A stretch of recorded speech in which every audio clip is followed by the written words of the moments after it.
ज़ारहाट news channel के एक नए एपिसोड में आप लोगों का बहुत बहुत स्वागत है। तारीख है दोस्तों 21 दिसंबर 2021 और यहाँ पर 22 दिसंबर 2021 मंगलवार के लिए ट्यूसडे के लिए बैंक निफ्टी का ऑप्शन एनालिसिस लेकर आपके सामने हाजिर हूँ। जैसा कि मैंने कल एनालिसिस करके दिया था, मार्केट उसके हिसाब से चला या नहीं चला, आप मुझे कमेंट सेक्शन में ज़रूर बताएंगे। यहाँ पे हम क्या सिनेरियो देख पा रहे हैं इसकी बात करते हैं। तो हम कल जो बात हुई थी कि यहाँ पर से एक इम्पॉर्टेंट सपोर्ट है, इसी एरिया से इसको बाउंस होना चाहिए, क्योंकि पिछले बार 4 बार 1 2 3 4 ये इसी एरिया से बैंक निफ्टी बाउंस कर रहा था। मैंने इसलिए यहाँ पे एक गोल वैसा बॉक्स कल ही आपके सामने बना के रखा था कि आप इस पर नज़र बना के। और देखिए गैप अप खुला और वहीं पर सस्टेन कर गया, यानी इस पूरे कैंडल के बीच में ही रह गया।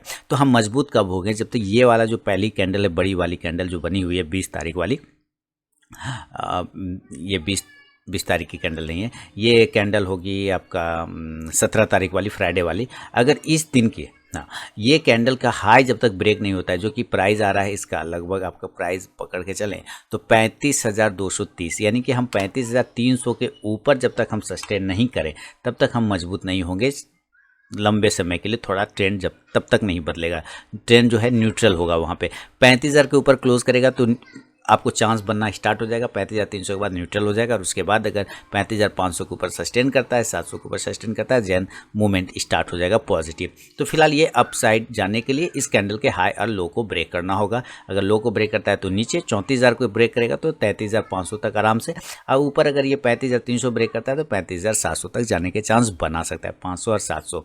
फिलहाल आज जो ये कैंडल बना है बीच में इनसाइड जैसा कैंडल, ऊपर भी बॉडी विक्स है, नीचे भी विक्स है, दोनों बराबर साइड का विक्स बना के इसने रखा हुआ है। क्लियर आप यहाँ पे देख पा रहे हैं। तो जितना ऊपर से नीचे आया उतना ही नीचे से ऊपर जाने की कोशिश किया। ओपन किया 34,863 और लो लगाया 34,389, यानी 500 पॉइंट का गैप किया नीचे। ऊपर 35,000 तक गया, यानी ओपनिंग होने के बाद 250 पॉइंट का कवर करता है ऊपर में और लो बना देता है, ये वापस क्लोज करता है 34,600 पे। तो हम यहाँ पे देख रहे हैं कि हाई बनाया 35,050 के पास, क्लोजिंग 34,600 पे है, यानी कि हम 400 पॉइंट नीचे आके क्लोज कर रहे हैं। कितना?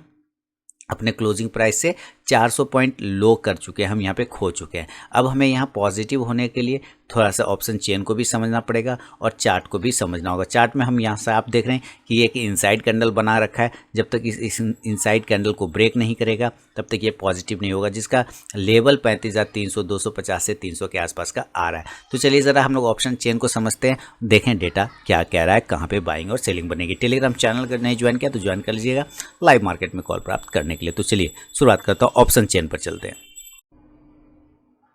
बैंक निफ्टी की क्लोजिंग दोस्तों 34,607 के आसपास में, यानी कि 34,600 पर तो हम लोग हैं। बेहतरीन क्लोजिंग, तो 168 पॉइंट ऊपर क्लोजिंग हुआ है। अभी देखिए इसका जो पुट कॉल रेशियो है, एक ये भी कंफर्ट है। अभी पुट कॉल रेशियो अभी आज देखिए वो जो आपने बाउंस देखा है वो सिर्फ शॉर्ट कवरिंग था, और दूसरा है ये पुट कॉल रेशियो का भी इम्पैक्ट था। तो कल एक बाउंस आपको और मिल सकता है, ऐसे चांस बनते हैं। लेकिन फिलहाल अभी हम मोशन डेटा पे चल रहे हैं, 34,600 के आसपास में ट्रेड हो रहा है। अब देखते हैं कि कॉल राइटर और पुट राइटर का क्या स्थिति है, कल जो स्थिति थी क्या आज वो है या नहीं। तो हम 34,600 के पास में यहाँ पर आगे कहीं बैंक निफ्टी में, है ना, बिल्कुल सही।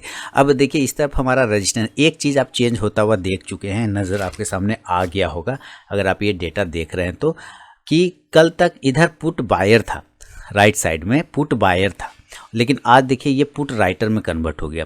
इसका मतलब क्या है कि अब ये सपोर्ट में कन्वर्ट होता जा रहा है, कॉल राइटर को सपोर्ट नहीं कर रहा है। अब यहाँ पे ये अपना एक्चुअल सपोर्ट बनाने की कोशिश कर रहा है। तो हम 34,600 के डेटा से एनालिसिस करते हैं, जहाँ पे कॉल राइटर जो है 3,35,400 का है। अब पुट राइटर की बात करते हैं तो 4,35,225 है, और चूँकि हम ठीक 34,600 के पास में क्लोज कर रहे हैं और यहाँ से 1 लाख का डेटा पुट राइटर में ज़्यादा है, तो हमारा एक छोटा सा सपोर्ट, यानी कि पहला सपोर्ट और छोटा सा सपोर्ट 34,600 का बन रहा है। हम 607 के ऊपर है ना। तो अब यहाँ 34,700 पे बात करते हैं, तो इस डेटा की बात करें 4,27,750 है कॉल राइटर, और पुट राइटर की बात करते हैं तो 2,87,625 का है। तो हम यहाँ पे एक रजिस्टेंस देख रहे हैं कि हमारा पहला रजिस्टेंस अगर शुरू होगा तो वो 34,700 से शुरू होगा। 34,800 पे बात करते हैं तो 6,12,925 कॉल राइटर हमारे पास है। अब पुट राइटर की बात करें तो 2,45,200 का हमारा पुट राइटर है। तो 34,800 भी हम एक रेजिस्टेंस की तरफ बढ़ चुके हैं। मैं इसी के लेवल की बात करूँ, मैं 34,800 के ऊपर नहीं देख रहा हूँ। मैं ये बात कल आप लोगों को बोला था और आप लोगों ने देखा होगा कि बिल्कुल 835-40 का हाई लगा के ये नीचे चला आया। वहाँ से 34,800 को ब्रेक करके 35,000 के आसपास टच किया था, 200 पॉइंट, यानी ये लेवल जो हमारा साइकोलॉजिकल लेवल है, जो मैंने कल कहा भी था 1000 पॉइंट में बैंक निफ्टी घूम रहा है, ऊपर की तरफ 35,000 और नीचे की तरफ में 34,000, ये लेवल मैंने आपको कल बताया था। तो आज ठीक 35,000 से ही रिजेक्शन हमें मिला है। तो अभी भी हमारा जो रेजिस्टेंस लेवल है वो वही रहेगा, डेटा वही है, डेटा में कोई बदलाव नहीं हुआ है। 35,000 देखिए यहाँ पे, है ना।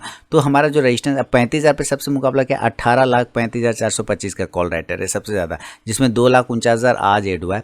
और इधर अभी भी खुशी की बात है कि हमारे पास पुट राइटर ही बैठे हुए हैं 6,24,000 के आसपास में। तो हमारे पास जो रेजिस्टेंस आ रहा है वो 34,700, 34,800, 34,900 और 35,000 का राउंड नंबर का।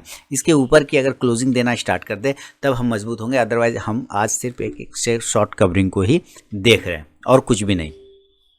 अब देखते हैं जरा हम सपोर्ट ढूंढने की बात करते हैं। तो पहला सपोर्ट तो हमें मिला 34,600 के आसपास में, पहला 34,500, इससे बढ़िया सपोर्ट मिलेगा क्योंकि यहाँ पे 2,93,450 आज ऐड हुआ है पुट के साइड में, जिसका टोटल ओपन स्टेज बन गया है 15,41,850, 15.5 लाख के आसपास में। इसके मुकाबले हम कॉल को देखते हैं तो कॉल 8 लाख के आसपास है, उसमें भी कॉल राइटर नहीं है, कॉल को लॉन्ग कवरिंग है। लॉन्ग कवरिंग मतलब पहले बाय किया होगा कॉल को, उसके बाद अब उसको राइट कर रहा है ना, उसको सेल कर रहा है, कॉल कवरिंग कर रहा है। तो सेल कर रहा है, कॉल को क्या कर रहा है, वो सेल कर रहा है। तो एक्चुअली यहाँ पे कॉल राइटर ही यहाँ पे बन गया। तो हम एक बड़ा 15,41,000 का जो सपोर्ट एरिया है 34,500 पर, यहाँ पर हम एक बार रुक सकते हैं और यहाँ से एक बाउंस होने के भी चांस बनेंगे। 34,400 चार्ट पे भी अगर हम देखते हैं 34,500 का एक अच्छा सपोर्ट हमें दिखा रहा था। फिलहाल हम 34,400 पे चलते हैं। 3,94,875 का हमारा पुट राइटर है और कॉल राइटर 1,42,000, तो 3,94,000 लगभग 4 लाख के आसपास में। तो हम 34,400 के आसपास में भी एक सपोर्ट लिखते हैं, 400, 500, 600। एक और सपोर्ट देखते हैं 34,300 पर, तो हम 3,67,975 पुट राइटर है और कॉल में शॉर्ट कवरिंग यानी कि सेल किया गया तब ये बायर है। तो मैं यहाँ पर से देखिए अब बाय में कन्वर्ट हो गया, कॉल शॉर्ट कवरिंग यानी कॉल बायर। कॉल बायर जो हो गए वो हमें एक सपोर्ट मिल गया है पुट राइटर का। सपोर्टर होता है कॉल बायर, क्या होता है, सपोर्टर होता है पुट राइटर का। तो यहाँ पे ये ऊपर के लेवल की तरफ देखने की कोशिश कर रहा है 34,300, ये मान के चल रहा है कि यहाँ पर ये नहीं आएगा, इसलिए ये लोग शॉर्ट करके भाग रहे हैं, वहाँ पर से कॉल शॉर्ट कवरिंग करके भाग रहे हैं, शॉर्ट किया था उसको कवर कर रहा है। तो अभी मैं जो फिलहाल सपोर्ट ढूंढने की कोशिश कर रहा हूँ 34,300, चूँकि हम क्लोज कर चुके हैं 600 पे, तो 300 पॉइंट ऊपर मैं नीचे सपोर्ट देख रहा हूँ। बढ़िया, सबसे बढ़िया सपोर्ट तो हमारा 34,000 वाला है, ठीक है। इसके नीचे नहीं जाते हैं तो ख़राब नहीं होते। तो यहाँ तक कि अभी हम सोचेंगे नहीं, हम 34,300 तक का ही रख के चलेंगे। 300, 34,300, 400, 500, 600 सपोर्ट, ऊपर रेजिस्टेंस 700, 800, 900 और 35,000 का एक रेजिस्टेंस लेवल है। तो डेटा क्या बता रहा है, डेटा अब थोड़ा चेंज हो गया आज के हिसाब से देखें तो डेटा आज थोड़ा सा पॉजिटिव आपको दिख रहा होगा यहाँ पे, है ना। हम लोग FI और DI का सेलिंग भी देखेंगे और साथ ही साथ हम लोग ओवरऑल मार्केट को भी देखने की कोशिश करेंगे। तो दोस्तों अब यहाँ पे बाय और सेल की बात करें, जैसा कि ऑप्शन डेटा आपने देखा कि अगर अब 34,600 पे क्लोज कर रहा है, अगर आप रिस्की ट्रेडर हैं और बाय करना चाहते हैं तो आप 34,650 के ऊपर बाय कर सकते हैं, 34,650 के ऊपर आप बाइंग करके चल सकते हैं। थोड़ा सेफ लेना चाहें तो आप 34,700 के ऊपर क्लोजिंग करने दीजिए। जैसा कि मैंने रिस्की ट्रेडर और सेफ ट्रेडर दोनों के लिए कल ही मैंने बताया हुआ था लेवल कि उसके पास ओपन होता है तो आप ज़रूर बाय करके चल सकते हैं। तो 34,650 से 34,700 के आसपास अगर आप बाइंग करते हैं तो यहाँ पे हमारे पास एक टारगेट बन सकता है 34,800, ये पहला वाला, और उसके बाद फिर वहाँ से 35,000 तक के लेवल दिखाने की कोशिश कर सकता है। याद रखिए 35,000 के पास में एक हेवी रजिस्टेंस हमारा ओपन इंटरेस्ट ज़्यादा बैठा हुआ है। तो यहाँ पे आपको हर हाल में जो है कॉल को जो है समेट लेना है, पुट को कॉल को समेट कर लेना, प्रॉफिट बुक कर लेना है। क्लियर है ना, आपको यहाँ पे प्रॉफिट बुक करके चलने की कोशिश करना है, इस बात को ध्यान में रखना है। अब सेल करना चाहते हैं मान लीजिए, अच्छा सेल के लिए अभी तो हमने यहाँ कॉल वाला ओपन स्ट्राइक प्राइस बताया नहीं। अब इस जगह जो इसने इंडेक्स बाय किया है, अगर आप ऑप्शन ट्रेडर हैं तो आपको ऑप्शन में कॉल को बाय करना पड़ेगा। और कौन सा ऑप्शन में कॉल बाय करना होगा, तो आप 34,500 से लेके 34,700 के बीच का कोई भी स्ट्राइक प्राइस आप चुन सकते हैं। 600 भी चुन सकते हैं, 700 भी चुन सकते हैं। ये आपको अगर इंडेक्स ऊपर जाएगा तो ये दोनों स्ट्राइक प्राइस में आपको मूवमेंट आता हुआ मिलेगा। अब जो सेल करना चाहते हैं बंदा, बिल्कुल सेल करिए। 34,500 इसका बहुत अच्छा सपोर्ट है। अभी हम लोगों का हम लोग क्लोजिंग कर रहे हैं 34,600 पे, 34,600 पे क्लोज कर रहे हैं हम। 34,500 के नीचे कमज़ोर हो सकते हैं, एक बार सेलिंग दोबारा से आ सकता है और टारगेट तब हमारा रहेगा 34,400 से लेके 34,100 तक का एक लेवल देखने को आपको मिल सकता है यहाँ पे। देन आप इस हिसाब से क्या करेंगे, पुट ऑप्शन को बाय करने की कोशिश करेंगे। हम लोग बैंकिंग स्टॉक को भी देखेंगे कि क्या सिनेरियो रहा है बैंकिंग स्टॉक में। पुट ऑप्शन में कौन सा पुट ऑप्शन, तो 34,500 के स्ट्राइक प्राइस का आप पुट ऑप्शन लेके चल सकते हैं। पीई ठीक है लेके चल सकते हैं। इंडेक्स नीचे तो ये पुट ऑप्शन ऊपर जाके प्रॉफिट देगा। ये तो हुआ एक नॉर्मल कंडीशन। अभी देखिए गैप अप के सिनेरियो क्या बनते हैं ये भी समझ लेते हैं। चूंकि कैंडल गैप अप तो यहाँ खुला लेकिन रेड में क्लोज हुआ है। कल हम मान के चलते हैं कि ये गैप अप खुलता है 34,600 पे है और ये यहाँ से ये 35,000 वाला जो इंपॉर्टेंट साइकोलॉजिकल लेवल है यहाँ पे डायरेक्ट ओपन हो जाता है, ये मान के चल रहे हैं हम लोग। अगर इस जगह पर ओपन होता है तब हम यहाँ पे देखा आपने कि 35,050 का हाई लगाने के बाद ये इसने यहाँ से सेलिंग कर दिया। तो अभी भी ये हमारा इंपॉर्टेंट रेजिस्टेंस एरिया है 35,000 वाला, तो यहाँ पर भी आपको सेल का ही पोजीशन बनाना होगा। टारगेट हमारा 34,900 से लेके 34,600 तक का टारगेट आपको बन सकता है। आप यहाँ से पुट ऑप्शन को भी बाय करके चल सकते हैं।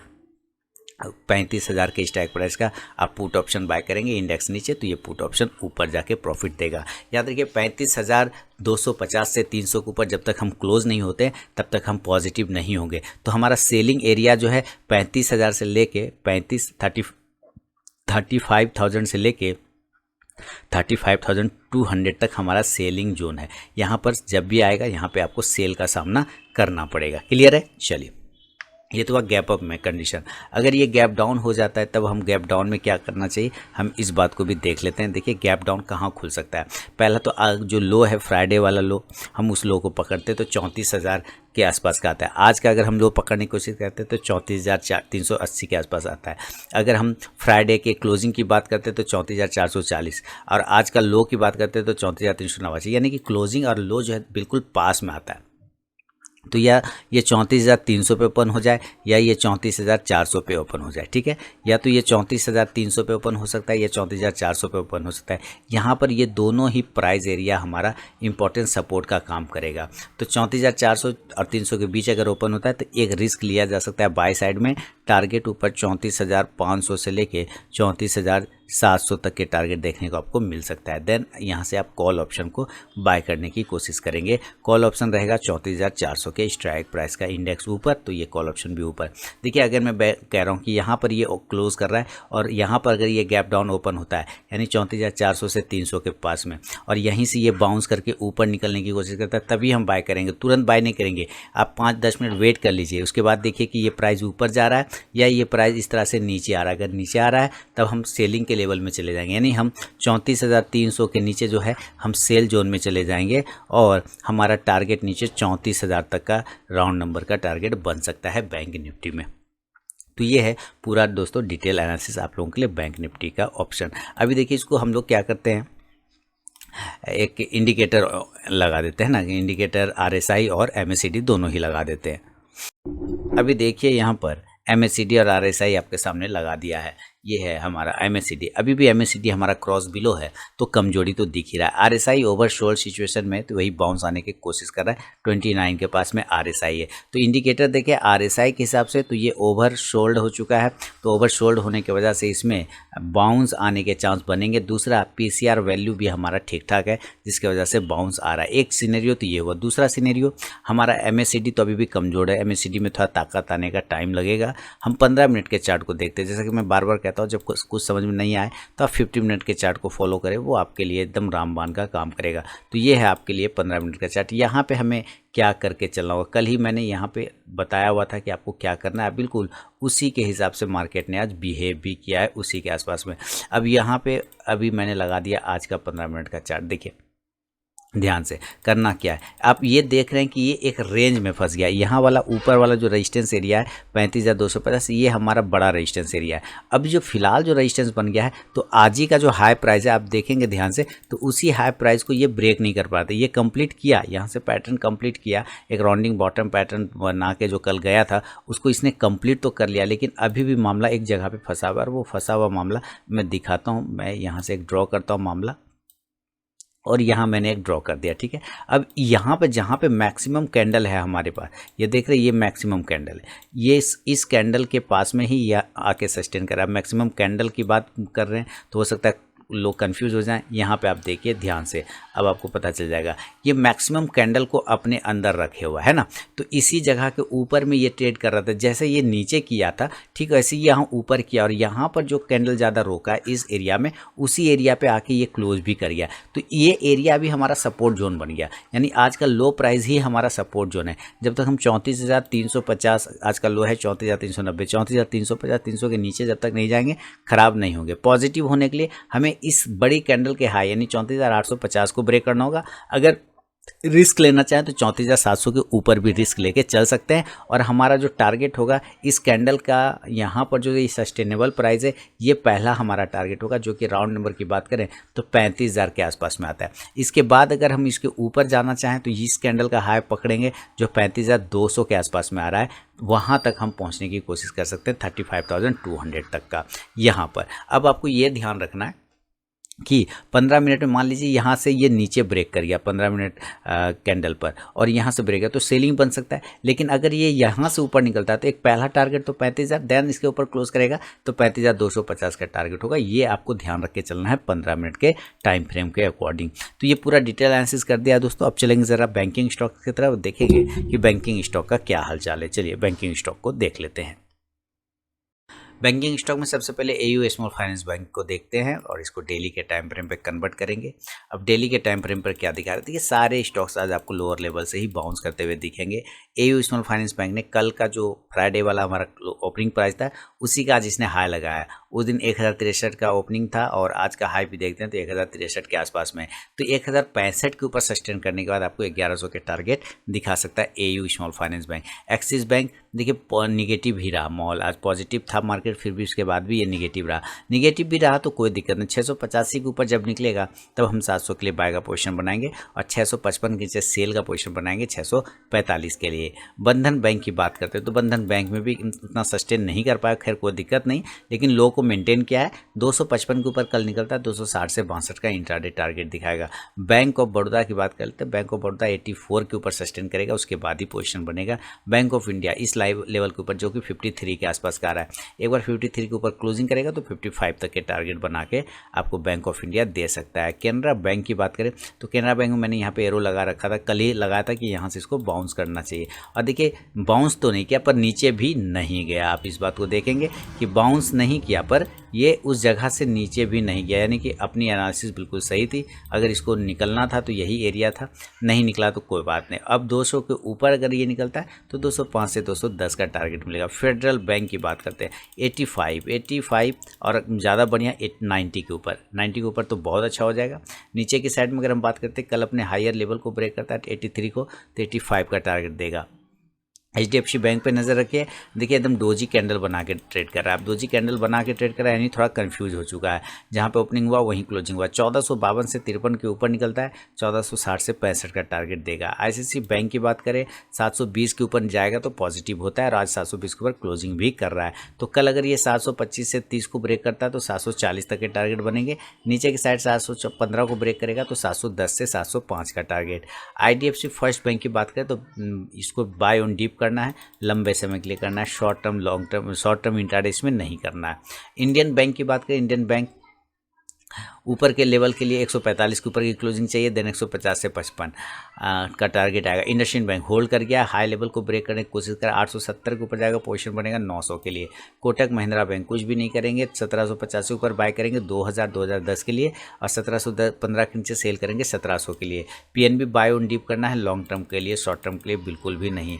RBL बैंक अभी अवॉइड करके चलेंगे, कोई जान नहीं। स्टेट बैंक ऑफ इंडिया इसको कम से कम 470 से 480 के ऊपर की क्लोजिंग चाहिए, तभी इसकी स्थिति ठीक होगी, अदरवाइज स्थिति खराब है। यूनियन बैंक ऑफ इंडिया 46 के ऊपर क्लोज करेगा तब ठीक रहेगा, लेकिन इस पर ऐसे भी शॉर्ट टर्म तो कुछ करना है ही नहीं। आप देखते होंगे ये स्टॉक बार बार इसी रेंज में घूम रहा है, अभी मैं सारे रेंज हटा दूँ, यहाँ से मैं ये रेंज हटा दे रहा हूँ, सारे कैंडल हटा दे रहा हूँ, और यहाँ पर हमें एक लेवल है 46 का, उसके ऊपर जाएगा तो ये पॉजिटिव हो जाएगा।